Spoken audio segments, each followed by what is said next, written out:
Myself Sandeep Kumar Sinha, welcome back to my channel with a new video on normal residents, which has a special meaning and significance in national income accounting process.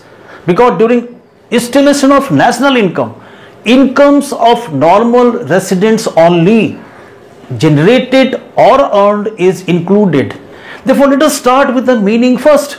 Who are those people who are included in the category of normal resident? कौन से ऐसे लोग हैं या संस्था है जो normal resident की कैटेगरी में आते हैं?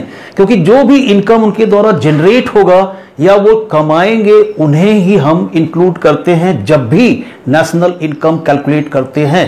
तो therefore let us first start with the meaning of normal resident. A normal resident of a country is an individual person or any institutions. Means कोई भी एक व्यक्ति या कोई एक संस्था who ordinarily resides in that country. What does it mean? That the period of stay should be 1 year or more.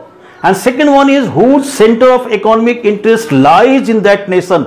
That is, that person or institution should carry all its economic activities and transactions from that nations.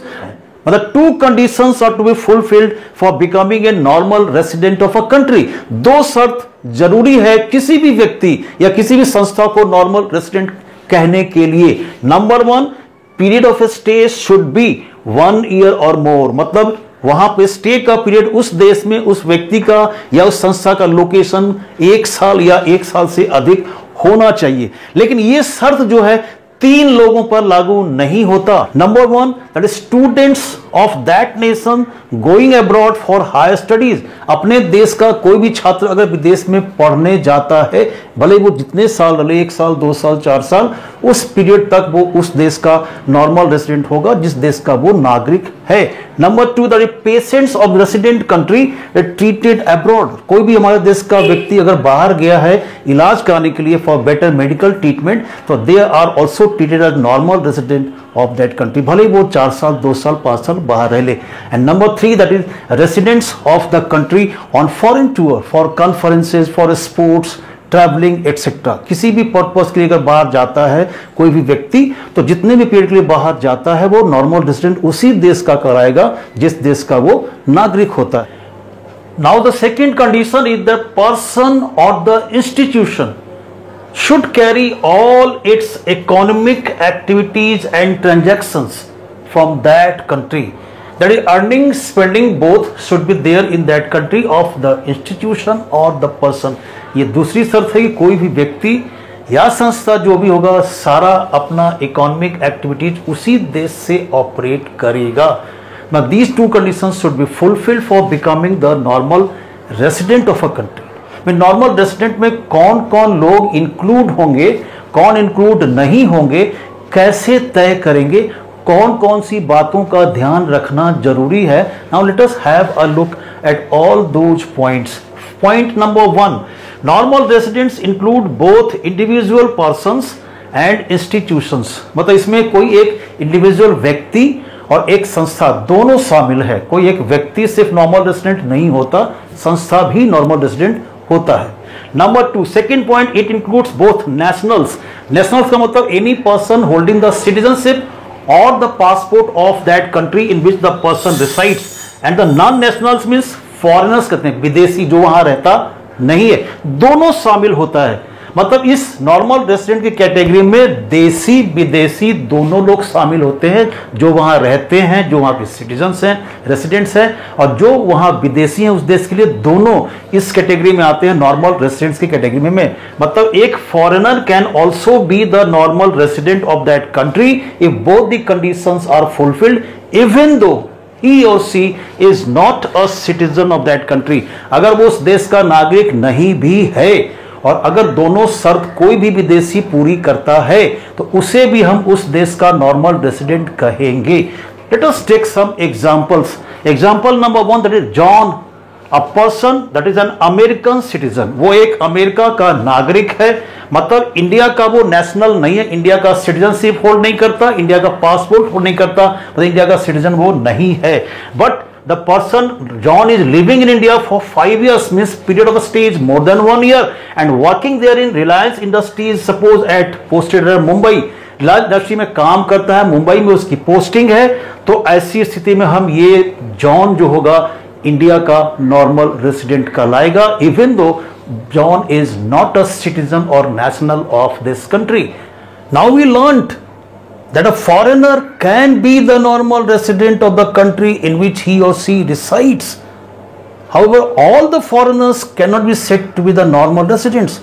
Those foreigners who visit a country for recreation, for studies, for medical treatment, for any conference meeting or for any sports meet, whatever be the reason, if they come to any country for these reasons, they cannot be said to be the normal resident.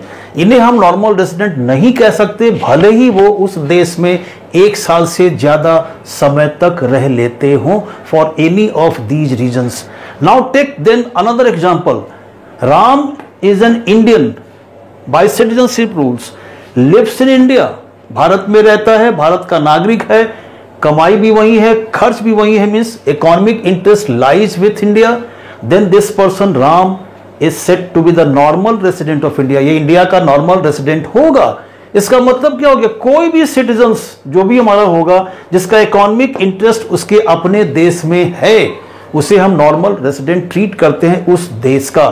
But यहां पर एक point याद रखने की जरूरत है कि citizenship is not a guarantee. A person is a citizen, it does not mean that the person would also be the normal resident of that country. Means citizenship is not a guarantee of becoming the normal resident of that country. Let us take example of Syam. Syam is an Indian citizen. ये भारत का नागरिक है जो citizenship rules है उसके हिसाब से.